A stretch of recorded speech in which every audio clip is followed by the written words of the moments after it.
Good morning po sa ating lahat. Nagbabalik po ang inyong lingkod, Francis M. Vlog. At nandito po tayo ngayon sa may Palawig, Zambales guys. At nandito tayo para i-cover itong padyak para sa kalikasan race ng Samico Zambales Electric Cooperative Incorporated. So maraming salamat ma'am sa mga staff nyo na nakapag-isip para ilayo ang ating mga kabataan sa mga masasamang bisyo.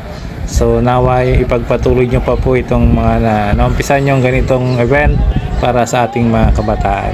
So shoutout din po sa lahat ng sumali dito sa ating Padyak Kalikasan Race.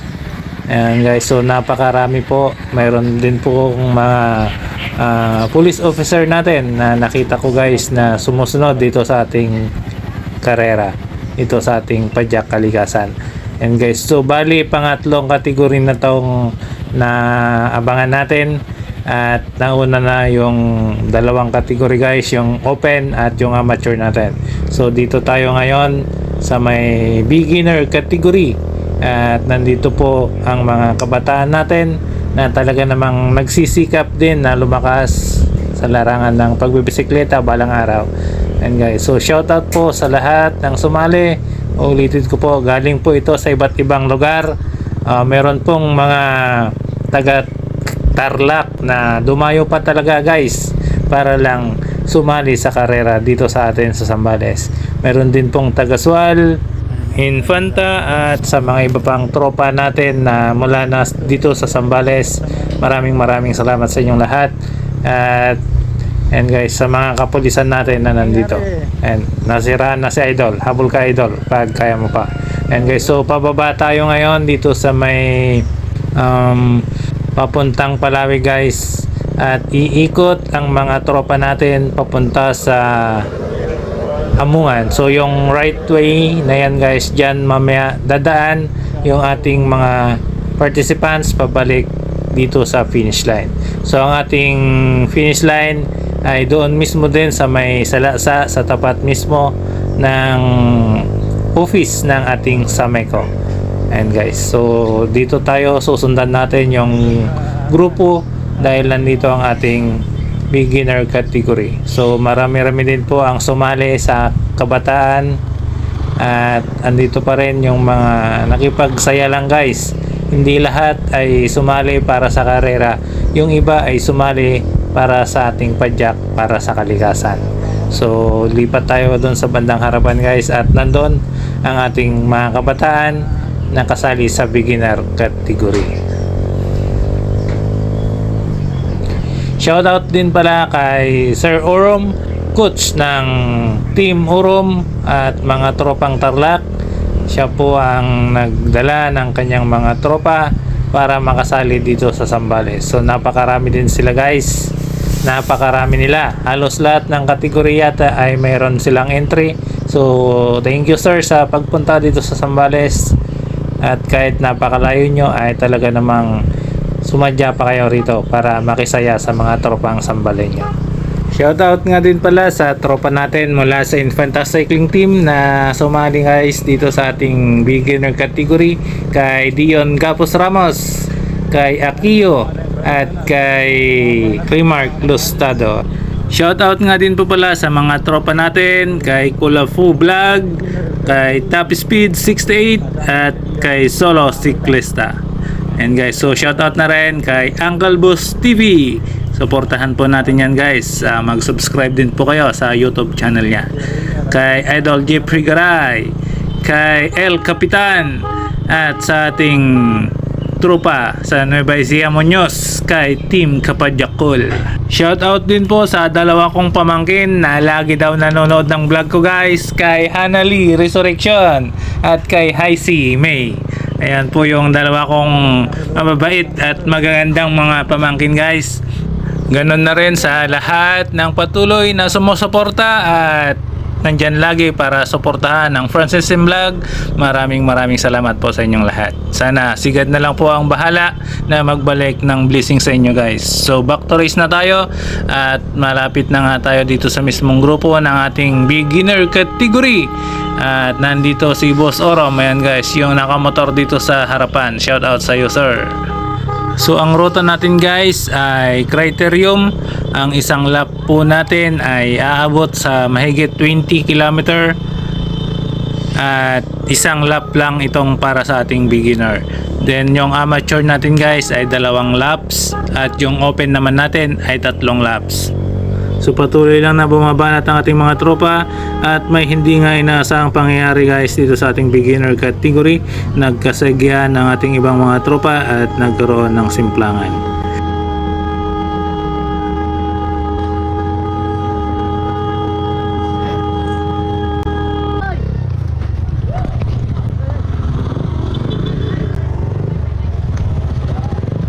Nagkarambulan na, sige tas ka na.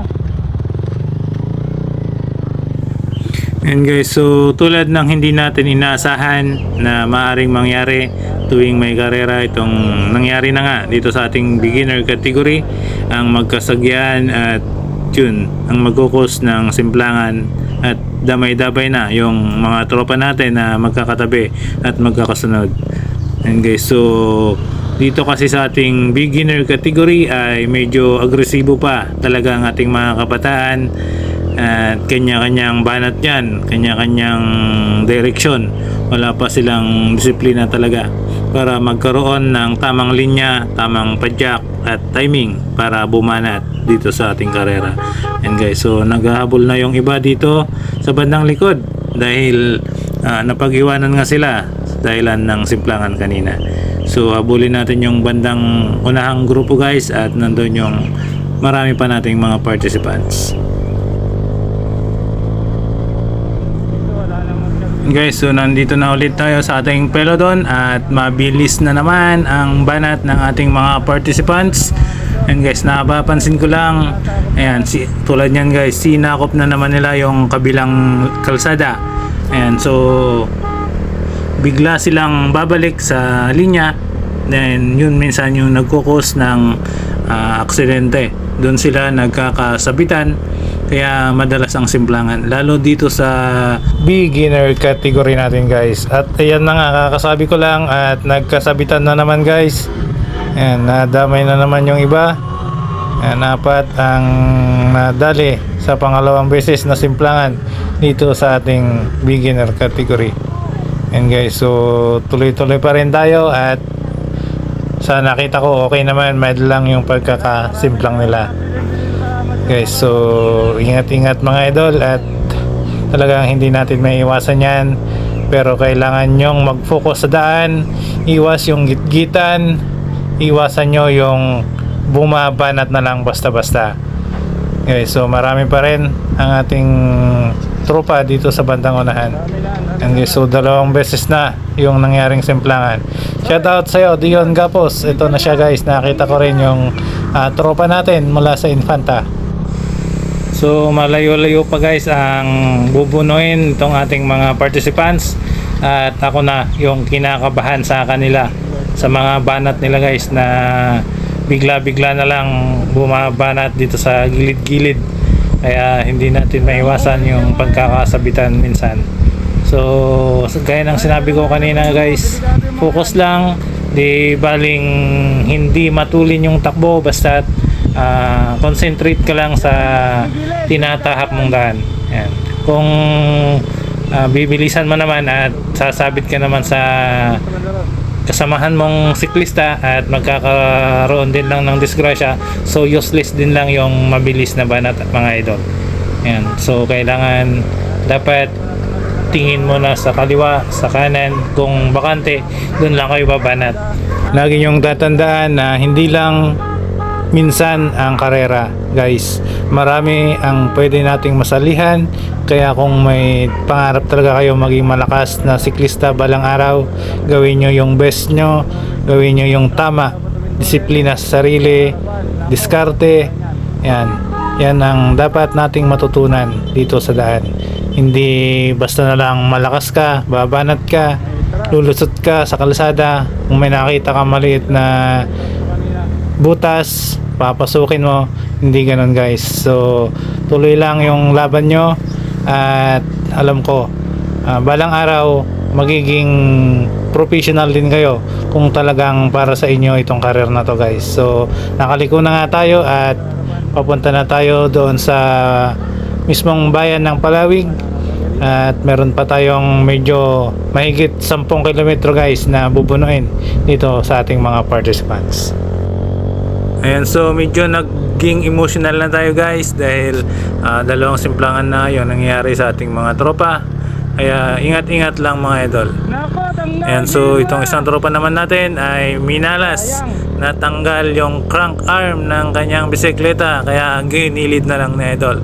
So better relax next time idol, at siguro hindi para sa'yo itong karera na to. So patuloy pa rin na bumabanat itong ating mga participants guys, at ayan, wala pa rin nakapag breakaway ng tuluyan dito sa ating peloton. Sama-sama pa rin sila at kompleto pa rin ang ating mga tropa na naiwan dito sa laban na to. Ayan, so guys, medyo sumasakop na naman sila sa kabilang kalsada. Ayan, so sa part na ganito dito ako natatakot talaga, yung bigla silang lilipat dito sa kaliwa, then pag may makakasalubong bigla silang gigilid naman dito sa bandang kanan, at yun talaga yung nagiging cause ng simplangan dahil hindi na nila mababalance yung clearance nila guys, at magkakadikit-dikit na sila. So yun, magkakasagi ng manibela, at yun na yung magiging dahilan ng pagkakatumba nila. So sana nga wala nang mangyari pang susunod na simplangan dito sa ating mga tropa. So kakasabi ko pa lang guys na sana wala nang madidisgrasya, pero ito na naman tayo sa pangatlong pagkakataon. Nagkaroon ulit ng simplangan itong ating mga participants, at dalawang team urom ang nakita kong napasama sa simplangan na yon na mula sa Tarlac. And guys, so ingat-ingat tayo mga idol. Sabi ko nga, marami pa tayong karera na lalabanan, hindi lang dito. So habulan na naman itong ating ibang mga participants, nagkabanatan dito sa bandang unahan. At ito na guys, magkakaroon na yata tayo ng breakaway sa pagkakataon na to. May nagbabalak kumawala sa bandang unahan, naka-black na jersey. Yan guys, at kung napapansin nyo, pakonti ng pakonti itong ating mga tropa dito sa bandang unahan, at may isang grupo na nabubuo na medyo lumalayo dito sa ibabang tropa sa bandang likod. Yan guys, so nangunguna yung naka-black na jersey. Punta natin at tingnan natin guys kung sino itong nangunguna at nag-attempt ng breakaway dito sa ating peloton. And guys, mga team urom nandito sa bandang likod, yung tropa natin na si Dion Gapos ng Infanta Cycling Team, andito rin guys sa bandang likod. And so naka-black na jersey pa rin ang nasa harapan, inahabol ang iba pang mga tropa na mga team urom dito sa bandang likod. At may 6 pa na participants guys dito sa bandang unahan ang medyo nakakalayo doon sa ating peloton, na siyang humahabol doon sa isa nating breakaway dito sa bandang unahan guys. So matuloy ng kanilang paghabol dito sa isang naka-black na jersey dito sa unahan nga guys. Ayan, tropang naka-black na jersey ay patuloy na bumabanat para makalayo sa ating peloton. And so abangan natin sila dito sa banda rito guys, para makita natin ang kabuuan ng ating grupo, kung marami-rami pa ang naiwan after ng 3 magkakasunod na simplangan guys. So dito makikita kung sino sa kanila ang nangunguna pa rin sa pagkakataon na to. Nangunguna pa rin yung naka-black na jersey, at ito na, nakasunod na rin ang ating peloton, at marami-rami pa rin sila guys dito sa likod. Marami pa rin ang humahabol Ayan, so patuloy pa rin tayo sa ating karera at habol pa rin tayo guys hanggang sa matapos. Ayan, so marami-rami pa rin, hindi pa rin sumuko, sumunod pa rin yung ibang mga nagsimplahan kanina guys, at tatapusin pa rin nila ang kanilang mga laban. So ito na naman, nagkakabanatan na naman, sakop ulit ang buong kalsada.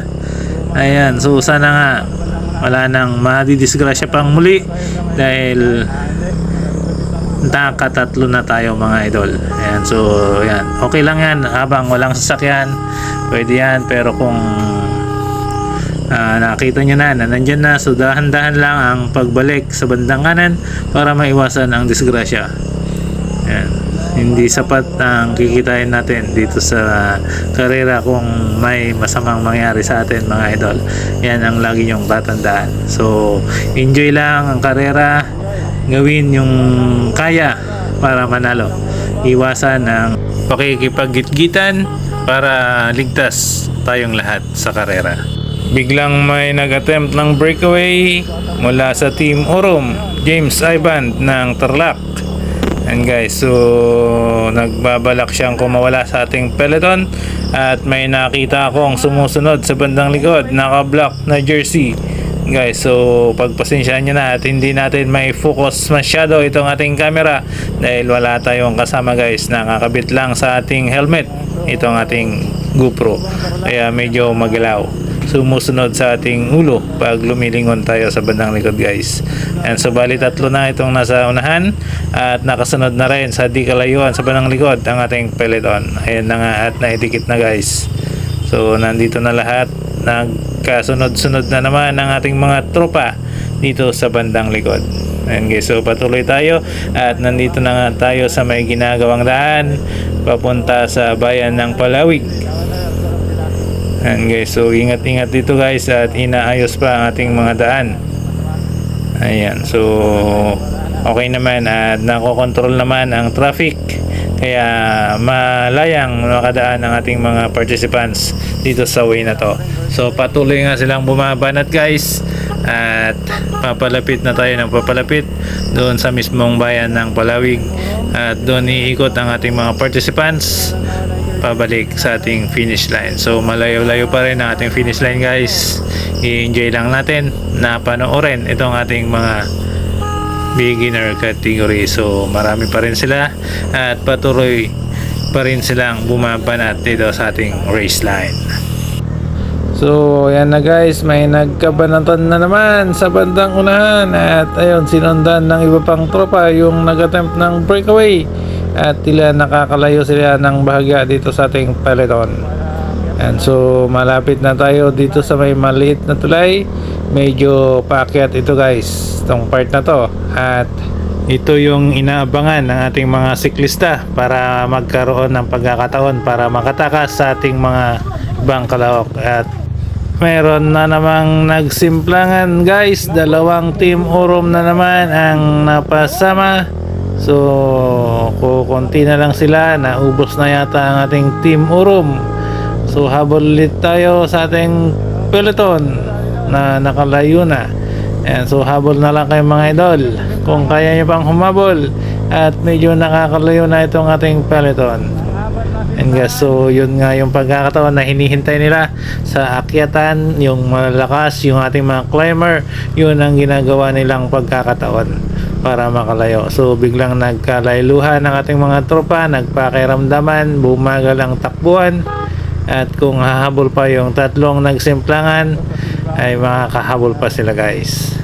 Pang-apat na simplangan natin, dalawang Team Orom na naman ang napasama. So siniswerte yata ang ating mga tropang Tarlac dahil nung sa pangatlo nakita ko may tropang Tarlac din doon, pang-apat may tropang Tarlac, kaya naubos na yata sila guys. Tingnan natin kung mayroon pang nakasamang tropang Orom dito sa ating grupo na nandito ngayon sa ating harapan. Yan, so may natatanaw pa tayong dalawa guys na nasa bandang unahan. Nandito rin yung tropa natin mula sa Infanta Cycling Team. Ayan, so nandito rin yung isang tagaswal at patuloy pa rin na lumalaban dito sa ating karera. Biglang nag-jump naman sa kaliwa yung naka-red na jersey, sinundan ng naka-blue at hindi rin nagpahuli ang ating peloton. Hinabol nila yung dalawa guys at bumilis na naman ang takbo ng ating mga participants. Ayan na at nagkahabulan na nga. Ayaw nilang may makatakas doon sa bandang unahan. Ayaw na nilang may maiwan pa guys sa kanila. So ito na nga at malapit-lapit na tayo sa mismong bayan ng Palawig. At dahil hindi nga nagtagumpay yung dalawang nag-attempt ng breakaway guys at inabutan sila ng ating peloton, nagkaroon ulit ng pakiramdaman itong ating buong grupo. Ayan, so mabagal ang kanilang takbuhan pagdating dito sa may bayan. At yan guys, papaliko na sila pakanan at ito na yung hinihintay nating pagkakataon. Papalapit na tayo ng papalapit sa ating finish line. So kung hindi ako nagkakamali guys, nasa 5 kilometro na lang mula dito sa bayan ang at kanilang bubunuin hanggang sa finish line. So medyo may gumulat sa bandang unahan at bumilis na naman yung mga pedal pagpadyak ng ating mga tropa dito sa bandang likod. Ayan na, so lipat tayo dito sa bandang unahan para makita natin itong mga naghahabulan. May nakatakas na naman guys sa bandang unahan. Team Urom ang humahabol sa isang nasa unahan guys. Yun, napakatuloy ng ginawang pagbanat ng isa nating tropa. Inahabol ng ating Team Urom. Ayan, so naidikit na naman nila. Ayaw nilang makatakas. Ang bawat mag-attempt ng breakaway ay siguradong hahabulin nila.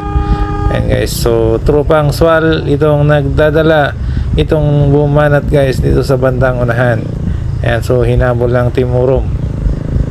Ayan, parihong tayo at may bumanat nakasambalis na jersey dito sa bandang kaliwa. Sinundan ng dalawa. Sila naman guys ang bumanat ngayon dito sa bandang unahan. Sinundan naman ng naka-blue na jersey at itong naka-red at Team Urom. Ayan na at nagkahabulan na nga. Ang tuloy na ng pag-abol ng ating buong peloton sa mga nag-attempt ng breakaway sa bandang unahan. Ayan na, yung tropang infanta natin guys, nakakita ko rin sa bandang unahan. Sige, habol lang diyon, kaya mo yan idol.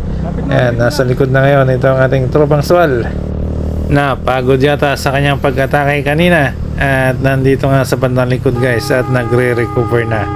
So idikit mo idol para hindi ka mahirapan, para hindi ka maiwanan ng ating peloton. So ito na nga tayo guys, papalapit na tayo ng papalapit at wag na nating patagalin. Kung kinakailangang bilisan natin, bibilisan na natin para matapos na itong ating beginner category.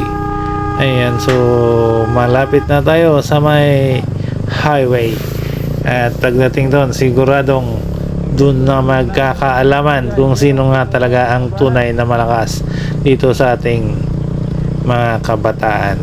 After ng 4 na simplangan guys, ito pa rin sila, patuloy na bumabanat at kailangan nilang patunayan na sila ang dapat manalo dito sa ating karera dito sa Palawig, Zambales.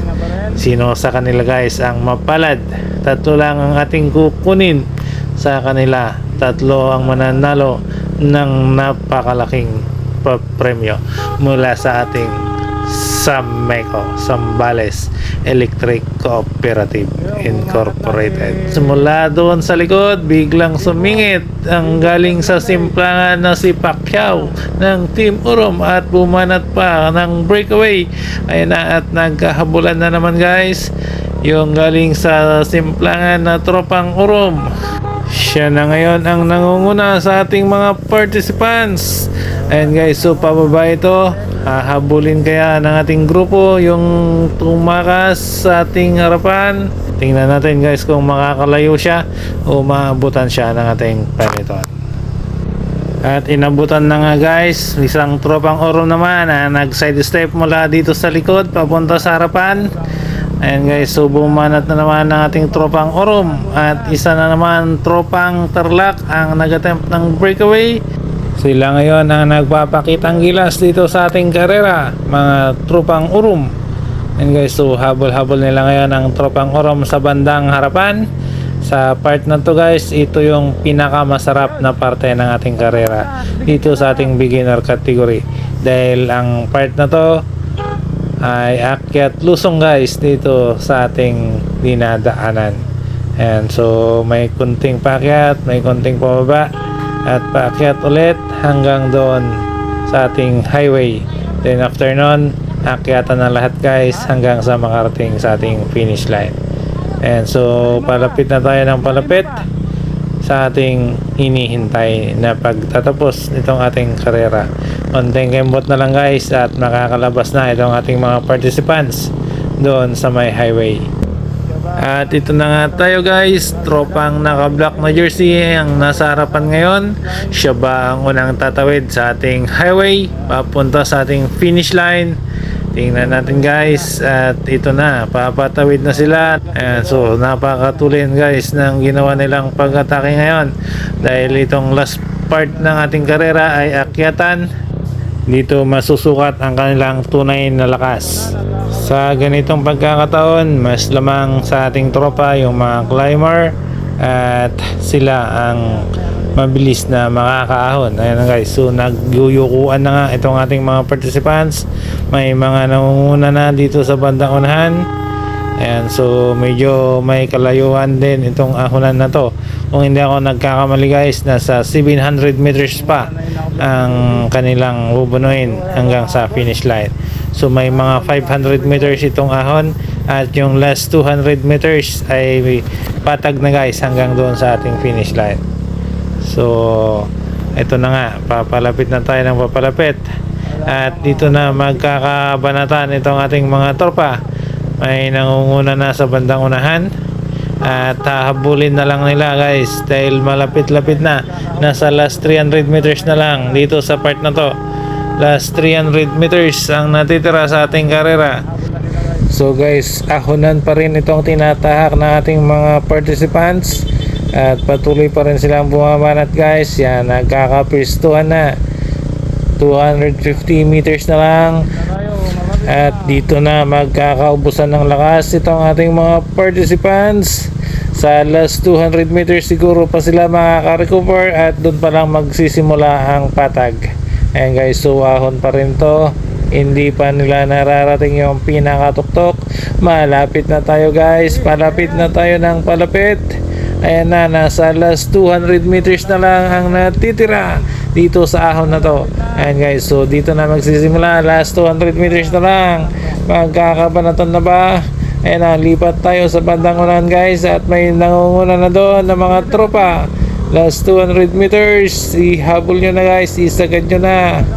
Ayan na, singit na tayo sa bandang unahan guys at nangunguna na yung ating mga tropa doon. Ayan na, Dion Gapos Ramos nandito sa bandang likod, pang-apat. Itong naka-red na jersey. Yan guys, so nangunguna yung naka-black na jersey sa bandang unahan. Naghahabulan din ng dalawa din sa bandang likod, Team Urom at yung naka-blue na jersey. And guys, so nangunguna na nga yung naka-black, nakasunod si Team Urom. Pangatlo itong naka-blue na jersey. Sino ang ating pang-apat? Ang apat yung naka-red at pang-lima si Dion ng Infanta Cycling Team. At ito na rin guys yung iba nating participants, parating na rin sila. So dyan nagtatapos ang ating beginner category. Napakagandang laban guys ang ipinakita ng ating mga kabataan sa race na to. So marami man ang nagsimplangan, 4 na beses at least guys, pinatunayan pa rin nila ang kanilang lakas hanggang sa matapos ang karera na to.